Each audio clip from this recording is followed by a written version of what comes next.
These are my top 3 Creed fragrances right now.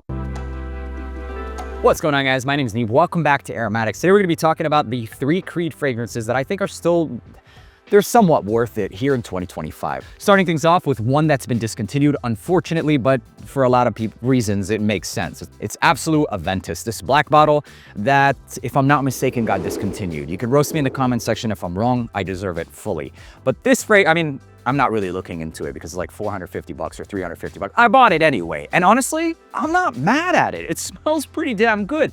You know what it smells like? I can almost smell, like if Sauvage Elixir was on one side of the room and Aventus was on the other side of the room and they got together and they just made something, like they had well, this would be it. Simple as that. It's fresh, it's citrus, it's got that oak mossy style of dry down, that barbershoppy scent you get with Sauvage Elixir, some of that nutmeg, licorice spice with all of the aspects you'll find from a fresher and muskier version of Aventus. Not as citrus forward, it's not as juicy, but it definitely reminds me of both of those. The performance for this, it lasts pretty much all day. And it also projects for a good 4 hours. It absolutely outperforms the original Aventus. It smells good, and it smells more sophisticated and refined. But I can understand why it might have flopped because of the freaking price, man. Like, holy smokes.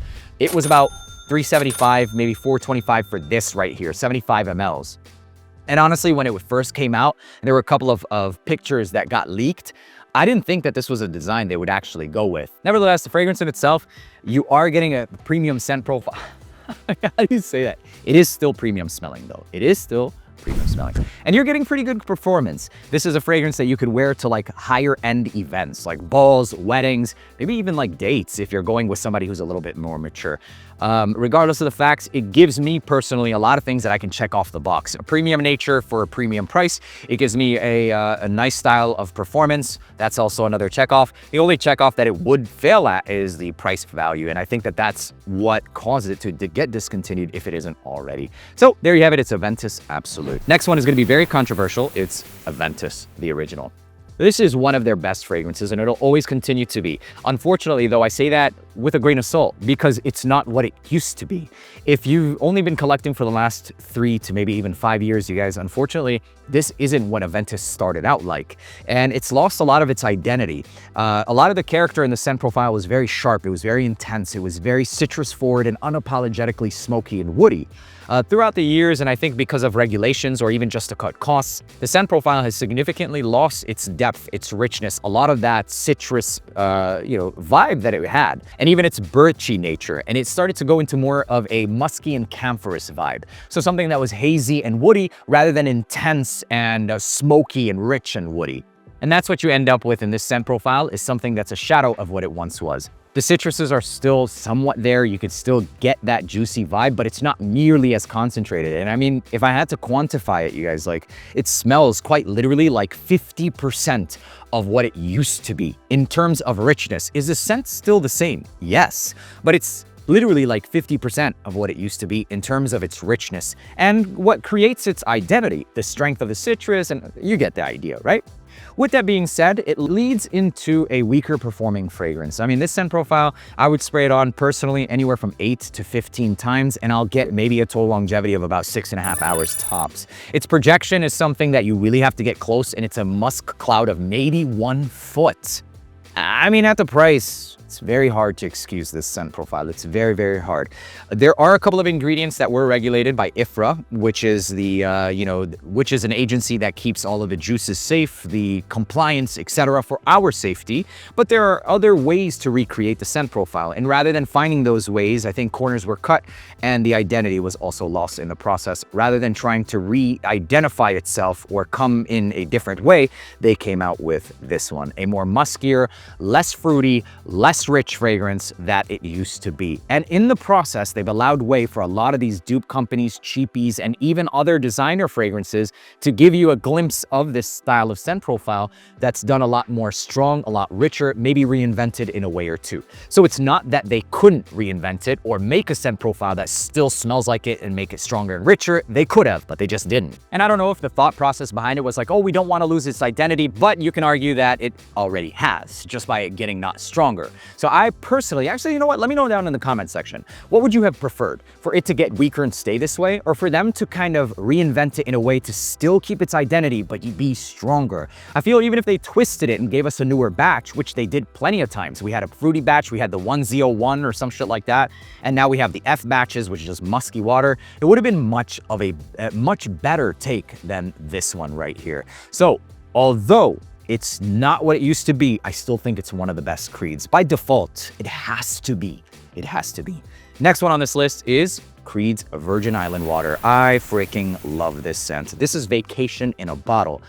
I wouldn't say it's underrated because the price point is also pretty damn high. But if you want something that's very zingy, fresh, tropical, takes you to the islands, this is it, man. Lime, coconut, and ginger. Freaking love this stuff. It also has like this sunscreen lotion vibe. And oh my God, every time I smell it, it takes me to the ocean. I remember my Cancun vacation by Virgin Island Water. Performance for this one is also another one that's kind of dookie, but it's really not that bad. What makes it bad is the price point. I get a total of about 4 to maybe 6 hours out of this one, and nobody's complaining when they buy Louis Vuittons for 4 to 3 hour performance. This, oh, but you are getting 200 mLs for almost the same. No, I don't know. No, it's about the same thing. Anyways, the idea of this one, the performance of it, idea, incredible. Performance, not so incredible, but that's pretty much it. Virgin Island Water is a transportation to the ocean while having like a pina colada minus the pineapple.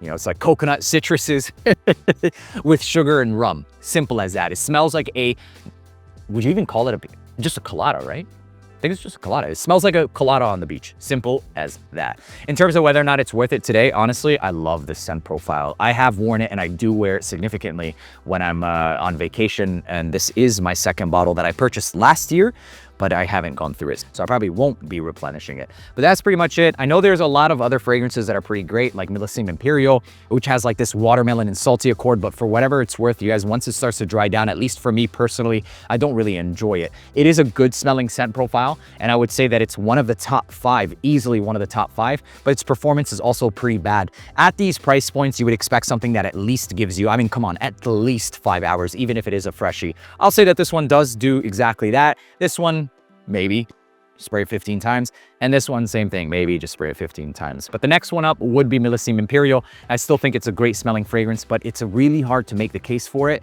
when a lot of these are more affordable fragrances, and you don't even have to say dupes or cheapies or inspired by, do a lot of similar things that these do and give you much more performance, which in turn leads to a better experience, maybe even compliments, and who doesn't love those? By the way, actually, before we leave, I will give them credit for their women's fragrances nowadays. Carmina, Queen of Silk, those are excellent and they last a hell of a long time. I love those. And I actually have Carmina. I'm going to be getting Queen of Silk very soon for review purposes. But I will say that for the price, they're not the most original in the world, but that's still not really a bad thing. Carmina or Queen of Silk, one of them reminds me of like Delina and the other one Hibiscus Majad with some like floral aspects to it.